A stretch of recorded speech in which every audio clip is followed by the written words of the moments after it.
की इस वीडियो में हम आपके लिए फिर से 10 क्वेश्चन लेकर आए हैं और इन 10 क्वेश्चन के जरिए हम सीखेंगे कि पेपर में एक्चुअली लेवल क्या है वर्ड एनालॉजी का। वर्ड एनालॉजी में क्या होता है ना, सबसे पहले तो आप ये जान लो, हम complete chapter wise complete reasoning की प्रैक्टिस कर रहे हैं। एक सीरीज हमने चालू करी है जिसको हमने स्टार्ट तो कर दिया है और अंत करना बड़ा ही मुश्किल है, लेकिन हम बिल्कुल लगे रहेंगे और आप भी हमारे साथ जुड़िए और इन सभी का लाभ उठाइए, प्रैक्टिस करिए, ठीक है। तो पहला क्वेश्चन देखो, वर्ड एनालॉजी में एक्चुअली में क्या होता है ना कि एक वर्ड और एक दूसरे से इस तरीके से वर्ड दिया रहेगा और ये रेशो क्या शो करता है, इन दोनों के बीच में जो भी रिलेशन है वही अपने ऑप्शन में से फाइंड करना होता है भाई। जैसे आप यहाँ पे देखो, मेमोरी और अमनेसिया में जो रिलेशन है ना, ये यहाँ पर अमनेसिया क्यों दे रखा है, वही एक्चुअली जो रिलेशन यहाँ पर है वही रिलेशन हमें यहाँ पर भी फाइंड करना होता है। अब पहले क्वेश्चन में मेमोरी का रिलेशन दे रखा है अमनेसिया से। भाई मेमोरी का मतलब तो सबको पता है कि हाँ, जिसमें हम स्टोर वगैरह करते हैं, जैसे हमारे दिमाग में भी एक मेमोरी होती है ना।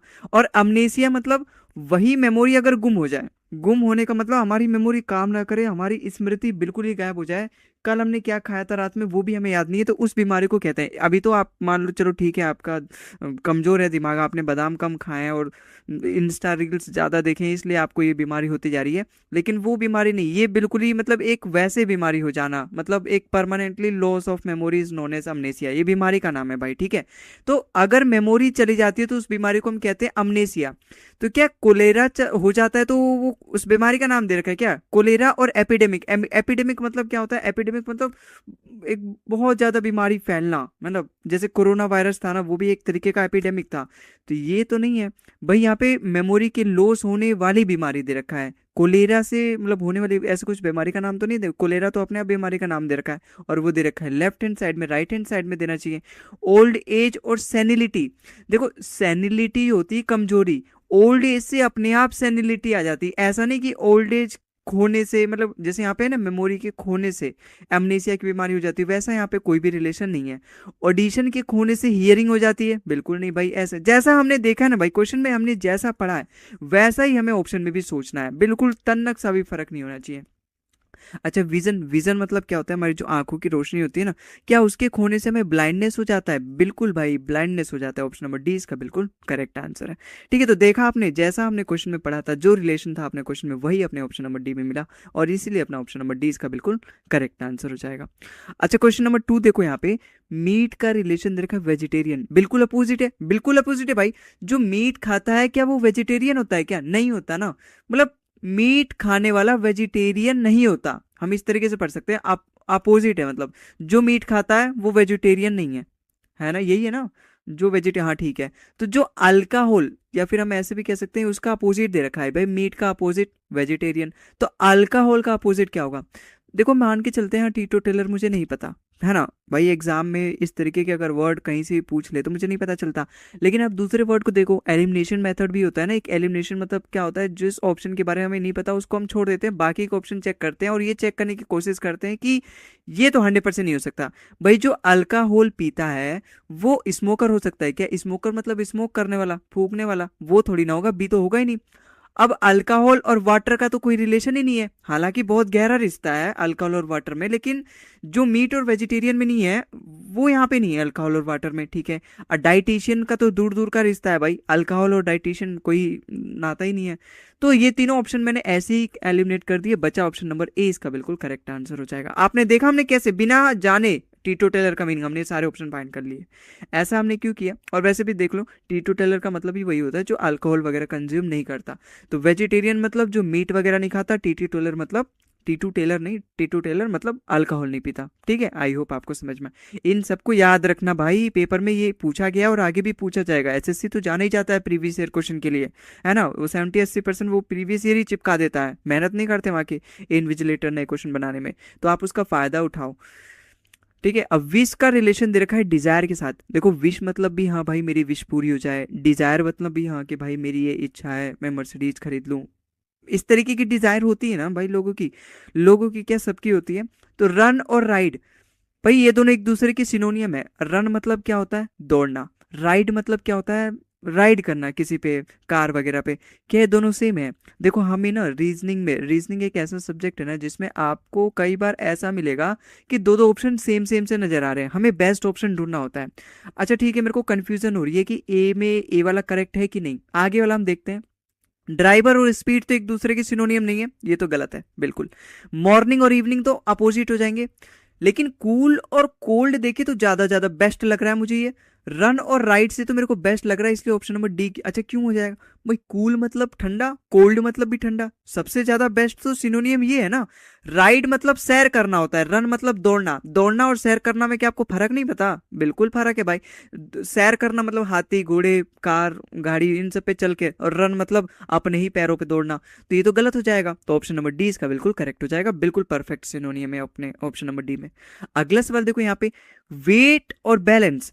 देखो बैलेंस का मतलब ये मत समझना कि हाँ मुझे बस बैलेंस बनाना है एक पैर पे खड़े होके, वो वाला बैलेंस नहीं है ये बैलेंस वो वाला है जो ये तराजू वाला बैलेंस है जिसपे सोना नापते हैं। वेट मतलब वेट, जो अगर आप 60-70 किलो के हो तो वेट मतलब वो वाला वेट, और बैलेंस मतलब आप जिस तराजू पे नापोगे अपना वेट, वो तराजू उसको बोला जाता है बैलेंस, ठीक है। तो यहाँ पे पहले वो चीज दे रखी है जो हम दूसरे से मेजर करते हैं, यही तो मैं समझ सकता हूँ कि मैं बैलेंस नामक मशीन से वेट को मेजर करता हूँ, बिल्कुल। तो क्या मैं लिक्विड से वॉल्यूम मेजर करता हूँ? कतई नहीं भाई, लिक्विड की यूनिट होती है, मतलब वॉल्यूम एक तरीके से हम नापते हैं उसमें, लेकिन लीटर वगैरह होता या फिर हालांकि चलो ठीक है, लेकिन गलत दे रखा है ना भाई, उस मशीन का नाम नहीं दे रखा ना जिससे हम लिक्विड को नापते हैं। अच्छा वाटर और पोर में भी कोई रिलेशन नहीं है, बिल्कुल अलग अलग है। स्विम और वाटर में भी हम कुछ मेजर नहीं कर रहे हैं यहाँ पे। लेकिन आप यहाँ पे देखोगे ना, डिटेक्ट और राडार। राडार उस मशीन का नाम है जिससे हम कोई भी रेज वगैरह आती है उससे हम डिटेक्ट करते हैं। तो यहाँ पे हम वेट नापते हैं बैलेंस मशीन से, यहाँ पे हम डिटेक्ट करते हैं राडार से। ऑप्शन नंबर डी इसका परफेक्ट आंसर बन रहा है, इसलिए ऑप्शन नंबर डी इसका बिल्कुल करेक्ट आंसर हो जाएगा। समझ में आया होगा, अगले सवाल पे चलते हैं। Star is related to galaxy. भाई गैलेक्सी मतलब क्या होता है? सम ऑफ स्टार, मतलब बहुत सारे ग्रुप ऑफ स्टार कह सकते हैं। तो फ्लावर, ग्रुप ऑफ फ्लावर को क्या कहेंगे? बुकिट कहेंगे। आपने कभी बुकी दिया है? नहीं, पहले सरकारी नौकरी प्राप्त कर लो, ले लो, तभी जाके आप कोई बुकी आपका लेगा, ठीक है। तो ऑप्शन नंबर सी इसका बिल्कुल, या फिर आपको कोई देगा। तो जिस तरीके से ग्रुप ऑफ स्टार को गैलेक्सी बोलते हैं, उसी तरीके से ग्रुप ऑफ फ्लावर्स को बुकेट बोलते हैं। देखो जैस्मिन तो होगा नहीं, जैस्मिन तो एक जैस्मिन फूल हो गया जो आप दोगे या फिर आपको कोई देगा सरकारी नौकरी के बाद, लेकिन अभी तो कोई नहीं पूछेगा ना। तो पहले मेहनत कर लिया जाए 2-3 साल, ताकि आगे आने वाली ज़िंदगी में हाँ कोई पूछे भी हमें, हम भी, हमारी भी कुछ वैल्यू हो भाई, हम भी अपने माँ बाप को खुश कर सकें। तो जैस्मिन तो एक फ्लावर है, वो बात आगे की है, फ्यूचर की है, हाँ, किसी को देंगे सोचा जाएगा। पेटल तो होगा नहीं, पेटल मतलब क्या होता है? वही एक फ्लावर का एक पत्ती, ठीक है। तो जैसे बहुत सारे यहाँ पे फ्लावर है ना, तो समझ लो भाई, काम आएगा बायो वगैरह पढ़ोगे तो। एक पार्ट अगर मैं बात करूँ, रेड कलर का होता है ना ज़्यादातर, तो ज़्यादातर मतलब किसी भी फूल का, जो गुड़हल का फूल है उसका रेड कलर का एक निकालोगे तो पेटल होता है, ठीक है। जैस्मिन तो एक फ्लोर हो गया, व्हाइट कलर का, आपने देखा होगा जैस्मिन का तेल भी आता है, लगाते हैं। अच्छा बुकेट मतलब तो आप समझ गए कि हाँ वो बुके जो देते हैं, वो फिल्मों में देखा होगा आपने, बड़े बड़े सेलिब्रिटी देते हैं, बर्थडे पार्टी में जाते हैं तो, शादी में जाते हैं तो। अच्छा ब्लूसुम क्या होता है? ब्लूसुम भी एक्चुअली में ग्रुप ऑफ फ्लावर ही होता है, लेकिन ये ना उस सेंस में यूज होता है कि हाँ ट्रीज पर है वो, फलों के ऊपर है वो फूल, उस तरीके से यूज होता है। और लेकिन अगर बुकेट किस लिए यूज, समझ में आया? ब्लूसुम भी अपना यही होता है, group of flowers. Group of flowers की कई सारे ग्रुप ऑफ फ्लावर्स लगे हैं, लेकिन यूजुअली ये ट्री पे होता है कि हाँ। और अपने फ्रूट्स वगैरह पे, अगर मतलब जैसे किसी भी पेड़ पे फ्रूट्स वगैरह लगे, वहाँ पे बहुत सारे फ्लावर हैं भाई, पहले फ्रूट से पहले फ्लावर होते हैं ना, फिर उसके फ्रूट्स बनते हैं फ्लावर के ही। तो ग्रुप ऑफ फ्लावर्स, वहाँ पे अगर ग्रुप ऑफ फ्लावर्स है तो हम उसको ब्लूसम बोलेंगे। लेकिन अगर मैंने उन्हीं फूलों को तोड़ दिया, तोड़ के किसी को देने के लिए, तो उसको उसका ग्रुप बना लेंगे, जब हम उसका बंच बना लेंगे तो बुकेट बोलेंगे। आई होप आपको, देखो कंफ्यूज मत होना, हालांकि इजी था ये, कर लोगे। लेकिन मान लो कभी ब्लूसम वाला ही ऑप्शन आगे करना हो तो कैसे करोगे, इसलिए मैंने सोचा बता दूं और आपको पता भी चल जाए। अच्छा लॉयर का रिलेशन दे रखा है जस्टिस। भाई लॉयर हमें न्याय दिलाने में हेल्प करते हैं, बिल्कुल, भले ही वो पैसा लेते हैं, लेकिन न्याय, उनका मेन काम तो जस्टिस ही दिलाना है ना। आर्बिट्रेटर मतलब क्या होता है? देखो आर्बिट्रेटर मतलब होता है पंच वगैरह, जैसे आपने गांव में देखा होगा भाई, ये पंचायत वगैरह बुलाई जाती है, अगर किसी के मतभेद हो गया, किसी के भाई में जमीन का बंटवारा करना हो, लड़ाई उड़ाई हो गई, तो पंच बुलाई जाता है, पंच बुलाया जाता है उनके द्वारा, तो सेटलमेंट कराता है। तो आर्बिट्रेटर मतलब क्या? सेटलमेंट, इनजस्टिस, अन्याय नहीं, कम्युनिकेशन नहीं, जजमेंट नहीं भाई, जज कराता है वो, सेटलमेंट इसका बिल्कुल करेक्ट आंसर होगा। आर्बिट्रेटर अपना सेटलमेंट करवाता है। अगला सवाल देखो, बुक और थिसोरस में क्या रिलेशन? देखो थिसोरस मतलब होता है वही एंटोनियम सिनोनियम, जो आप याद करोगे बुक, ब्लैक बुक से। तो थिसोरस मतलब एंटोनियम सिनोनियम, और एंटोनियम सिनोनियम बुक के पार्ट होते हैं भाई, बुक में आते हैं वो सारी चीजें। है ना, टीवी पे थोड़ा ना होते, बुक में होते हैं ये सारी चीजें। तो इस तरीके से मैं यहाँ पे समझ सकता हूँ कि जो सेकंड वाला है वो फर्स्ट का पार्ट है। तो क्या फॉरेस्ट ट्री का पार्ट है? नहीं भाई, ट्री फॉरेस्ट का पार्ट है। क्या पाइथन रेप्टाइल का पार्ट है?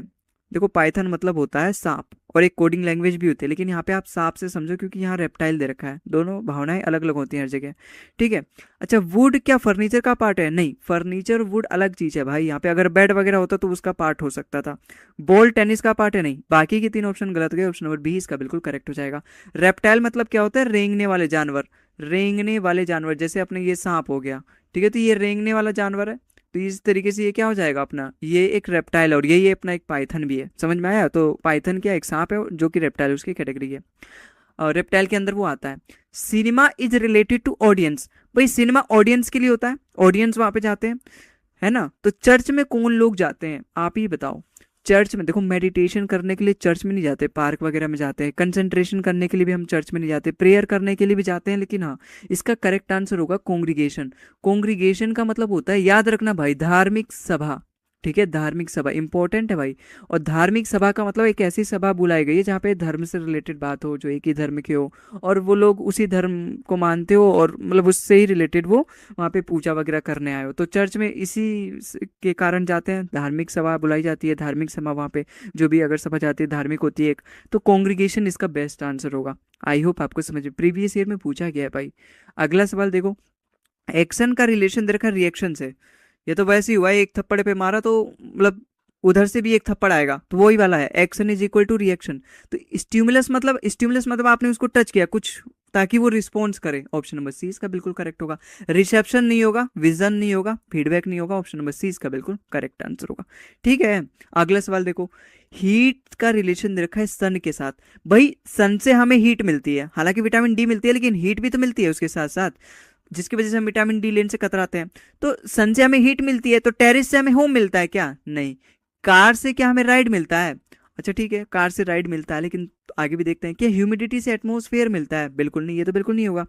क्या फ्रूट से हमें विटामिन, अब देखो, ऑप्शन नंबर बी में डाउट था, ऑप्शन नंबर डी में डाउट था, और आपको कौन सा बेस्ट लग रहा है? भाई फ्रूट से विटामिन मिलता है जिस तरीके से सन से हीट मिलता है, ऑप्शन नंबर डी इसका बिल्कुल करेक्ट होगा। देखो कार से हमें राइड मिलती है, लेकिन राइड मतलब सैर करना, कार से नहीं मिलती है, मतलब कार ऐसा नहीं कि कार में से हमें मिलती है, नहीं भाई। कार पे हम बैठ के जाते हैं तब जाके हमें वो राइड वगैरह हम करते हैं, कहीं ट्रैवलिंग के लिए भी तो कार यूज होता है। लेकिन जिस तरीके से यहाँ रिलेशन है कि सन के अंदर से हमें हीट आती हुई दिखाई देती है, मतलब दिखाई नहीं देती, मतलब मिलती है, उसी तरीके से फ्रूट के अंदर से हमें विटामिन मिलती है। समझ में आया? तो उसका एक पार्ट है ये, राइड कार का पार्ट नहीं है, जिस तरीके से हीट एक सन का पार्ट है, मतलब उससे ओरिजिनेट होती है उसी से, है ना। तो विटामिन बी एक तरीके से फ्रूट का पार्ट है। ठीक है। आई होप आपको समझ में आया होगा, और आज के लिए बस इतना ही। अगर आपको भाई वीडियो पसंद आए तो वीडियो को लाइक भी कर देना भाई, कमेंट जरूर किया करो यार, कमेंट करने से ना हमें भी थोड़ा सा एक सपोर्ट मिलता है, ऐसा लगता है कि हाँ definitely we are doing something which is definitely helping you. ठीक है, तो थोड़ा सा एक अच्छा लगता है। तो आज की इस वीडियो में बस इतना ही। अगर आपको वीडियो पसंद आए तो भाई वीडियो को लाइक कर देना, चैनल को भी सब्सक्राइब कर देना, और आगे इस तरीके की वीडियोस मैं आपके लिए हमेशा लेकर आते रहूँगा। बाकी अपना कोई भी टॉपिक जो भी आपको डाउट वगैरह हो तो कमेंट में जरूर बताएं। ठीक है, तो आज के लिए बस इतना ही, मिलते हैं अगले वीडियो में, तब तक के लिए जय हिंद जय भारत।